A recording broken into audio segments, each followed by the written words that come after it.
We've got with us here Mike O'Neill, and he's the owner of B&K Electric. It's a family-owned company. He's a veteran, former U.S. Navy. He was a former electrical union worker for Local 99. He opened his business in 2007, and his business has been exploding. If you look him up online, he's got a ton of great reviews, and these are the type of people that we love to have on the show that give good relative content to homeowners, landlords. So this is important stuff, and Mike's going to be talking about the 5 must-know electrical tips for homeowners and landlords. Mike, welcome to the show. We're happy to have you on here. Thank you, Emilio. Yeah, we're a very small but very productive electrical contractor that you can count on in any emergency situation or just even a simple trouble call. We do inspections, new installs, generators, generator setups, that is, panel changes and upgrades, and more and more and more. So I can give you 5 tips that I can recommend for all homeowners or landlords. And the first tip is going green and being energy efficient. Yep. The first thing you can do is pretty obvious: is change all the bulbs in the house to LEDs. LEDs can last up to 10 times longer than any regular incandescent bulb. CFLs are also not a big fan of. They take a while to warm up when you put the switch on. CFL? So, the CFL, the compact fluorescent lamps. Okay. That's what that, you see them on little boxes all the time. But LEDs are dimmable. They're cool to the touch. Yep. The energy equivalent is you could put 7 LEDs in 7 different lights, and that would equal 1 incandescent 60-watt bulb. So that just goes to show you how energy efficient they are. And they'll last forever, and they're 10 years. Yeah. Another tip is also being energy efficient is if you have ceiling fans in your home. Yeah. I didn't even know this until a couple of years ago. There's a switch on the motor, and if you switch the fan blades in the rotation of going counterclockwise, you do that during the summertime.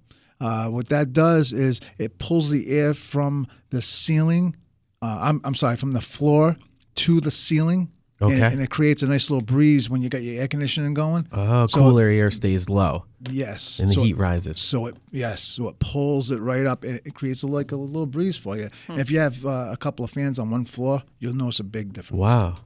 Yeah. And then in the wintertime, you switch that on the motor, you switch it back to clockwise. You think of the wintertime, you want the time to just go by quick. So you think of it going clockwise. Okay. The fan, what that does is it pulls the warm air, because you just mentioned it rises. So you pull the warm air from the ceiling to the floor, and it helps conserve on your heating bill. That's great. That's a good tip. Yeah. Tip number 3 is label all your breakers correctly.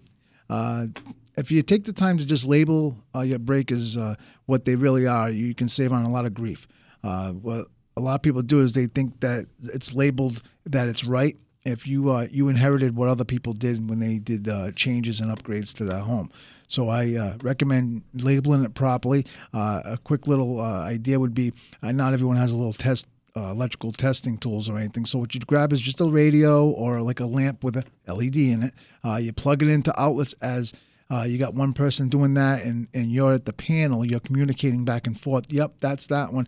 And it takes a little while, but once you do that, now you have them labeled correctly. And if you have to service anything, you can turn off the correct breaker instead of getting shocked. Saves a ton of aggravation. And if your breakers are fuses, you better be calling an electrician to switch out. Exactly right. And that's another thing you get from that. You'll notice that all 3 bedrooms are on one breaker. So what do? That's a good time to call an electrician to rectify the situation before any problem arises, because they do rise, and totally. They don't tell you about all the electrical fires. They just say the fires. Exactly. So, the 4th tip is a surge protection. Not a lot of people know this as well.